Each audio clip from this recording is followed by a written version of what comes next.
الحمدللہ وحدہ والصلاة والسلام علی من لا نبی بعد اما بعد فاعوذ باللہ من الشیطان الرجیم بسم اللہ الرحمن الرحیم۔ تمام حمد و ثنا، تعریف و توصیف اللہ جل مجدہ الکریم کی ذات بابرکات کے لیے جو خالق کائنات بھی ہے اور مالک شش جہات بھی۔ اللہ جل وعلا کی حمد و ثنا کے بعد حضور نبی اکرم نور مجسم شفیع معظم حضور ختم المرتبت صلی اللہ علیہ وآلہ وسلم کے حضور ناز میں اپنی ارادتوں، عقیدتوں اور محبتوں کا خراج پیش کرنے کے بعد واجب الاحترام ذوی الاحتشام محترم مکرم محتشم حاضرین مجلس، السلام علیکم ورحمۃ اللہ وبرکاتہ۔ رسول اکرم صلی اللہ علیہ وآلہ وسلم جس وقت دنیا میں مبعوث ہوئے اور نبوت سے سرفراز کیے گئے، وہ دور دنیا کا نہایت عجیب اور تاریک ترین دور تھا۔ ظلم و ستم، ناانصافی و حق تلفی، جبر و تشدد، خدا فراموشی اور توحید بیزاری عام تھی۔ اخلاق و شرافت کا بحران تھا۔ انسان ایک دوسرے کے دشمن بن کے زندگی گزار رہے تھے۔ ہمدردی اور محبت کے جذبات، اخوت اور مودت کے احساسات ختم ہو چکے تھے۔ معمولی سی بات پر لڑائی جھگڑا اور پھر سال ہا سال تک جنگ و جدال کا یہ سلسلہ چلتا تھا۔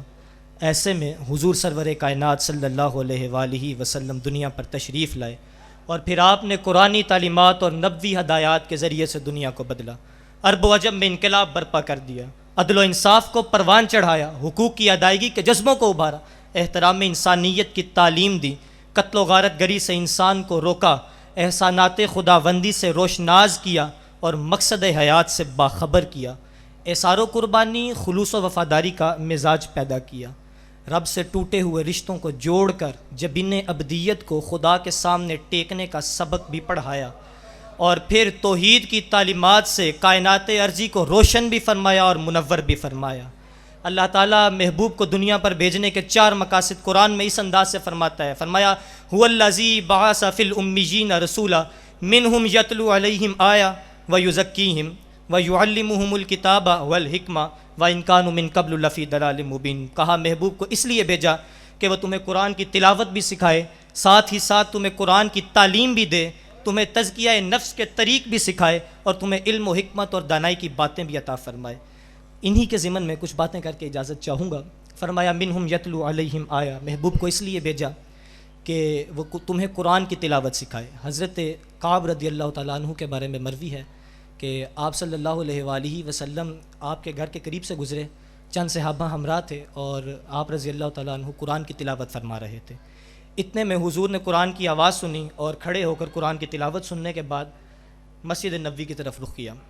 اب صحابہ کی بعد میں بیٹھک ہوئی، حضرت کعب سے حضور نے مخاطب ہو کر کہا کہ یا رسول اللہ صلی اللہ علیہ وآلہ وسلم، میں گھر میں قرآن کی تلاوت فرما رہا تھا۔ حضور نے آگے سے کہا کہ ہاں ہم نے تمہاری قرآن کی تلاوت کی آواز سنی تھی، ہم وہاں کھڑے ہو کر تمہاری تلاوت سن کے گئے۔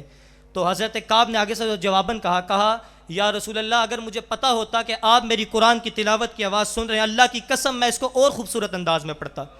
دلیل سیکھنے کو یہ ملی کہ قرآن کو خوبصورت انداز میں پڑھنا ہمارے اسلاف کا طریق رہا ہے، ہمارے بزرگوں کا رواج رہا ہے۔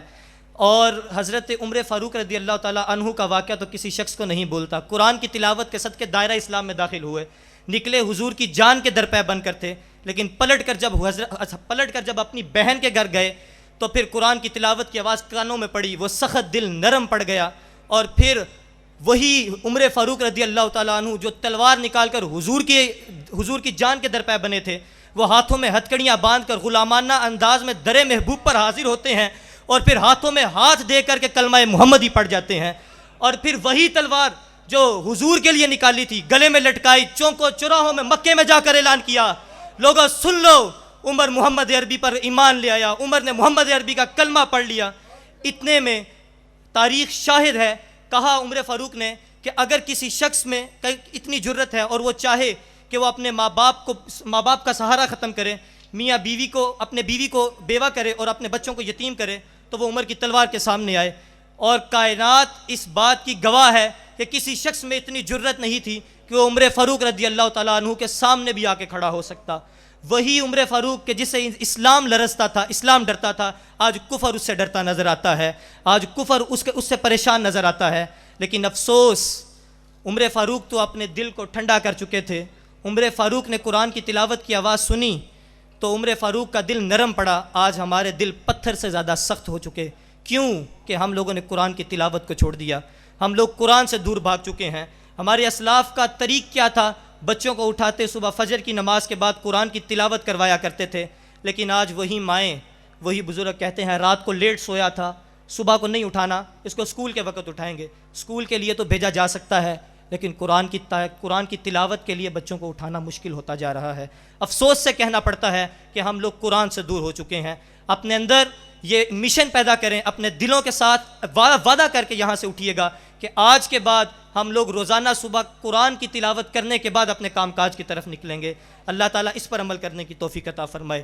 دوسرا مقصد حضور کے آنے کا اللہ نے بیان فرمایا. کہا میں نے محبوب کو اس لیے بھیجا وَيُعَلِّمُهُمُ الْكِتَابَ، تاکہ وہ تمہیں قرآن کی تلاوت کے ساتھ ساتھ اس کی تعلیم بھی عطا فرمائے. حضرت عمر فاروق رضی اللہ تعالیٰ عنہ کے بارے میں ہی یہ مروی ہے، اور تبیان القرآن میں یہ بات رقم ہے کہ آپ رضی اللہ تعالیٰ عنہ نے 12 سال لگا کر کے سورہ بقرہ کی تفسیر حاصل کی. جہاں صحابہ اکرام قرآن کی تلاوت کا اہتمام کیا کرتے تھے، وہیں پر قرآن کی تعلیم کا بھی اہتمام کیا کرتے تھے. اور آپ رضی اللہ تعالیٰ عنہ کے بیٹے حضرت عبداللہ بن عمر رضی اللہ تعالیٰ عنہ کے بارے میں بھی یہ روایت ہے کہ 10 سال لگا کر کے سورہ بقرہ کی تفسیر کا علم حاصل کیا. لیکن آج ہم لوگ اگر قرآن کریم کی تلاوت کے ساتھ ساتھ اس کی تعلیم کا سلسلہ اپنے ساتھ پیدا کریں، اور جس شخص کے اندر یہ امنگ پیدا ہو کہ ہم لوگ قرآن کی تعلیم بھی حاصل کریں، ترجمہ ہو، تفسیر ہو، یا درس نظامی کا ایک علم ہو، لیکن جو شخص اس چیز کے علم کو حاصل کرنا چاہتا ہے اسے کم نسب والا مان کر چھوڑ دیا جاتا ہے. اس کو اس مشن پر، اس مقصد پر حوصلہ افزائی نہیں بلکہ اس کو تانا زنی کی جاتی ہے کہ تم تو اس کام کے لیے نکل گئے، تم نے اس مشن کو اپنا مقصد بنا لیا کہ جس کی تمہیں مستقبل میں کوئی چیز نظر نہیں آتی. میں کہتا ہوں مستقبل میں وہی چیز تو ہے. کل قیامت کے روز جب حضور کے سامنے حاضر ہوں گے تو حضور جب پوچھیں گے کہ تم نے میری امت کے لیے کیا کیا، تو ہم کہنے والے بن سکیں گے کہ یا رسول اللہ پہلے دین کا علم حاصل کیا، پھر لوگوں کو اس کی راہ دکھائی، اس کا صحیح رستہ دکھایا، اس کا طریق بتایا. لیکن افسوس ہم لوگ قرآن کی تعلیم سے بھی دور ہٹ چکے اور ہم لوگ قرآن سے بھاگتے جا رہے ہیں. یاد رکھیے قرآن سے بھاگنا صاحب قرآن سے بھاگنا ہے، اور صاحب قرآن سے پیچھے ہٹنا اس سے اللہ بھی دور ہٹ جاتا ہے.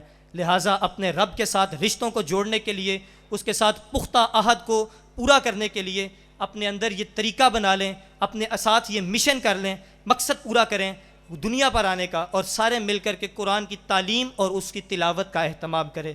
اللہ تعالیٰ عمل کی توفیق عطا فرمائے. وآخر دعوانا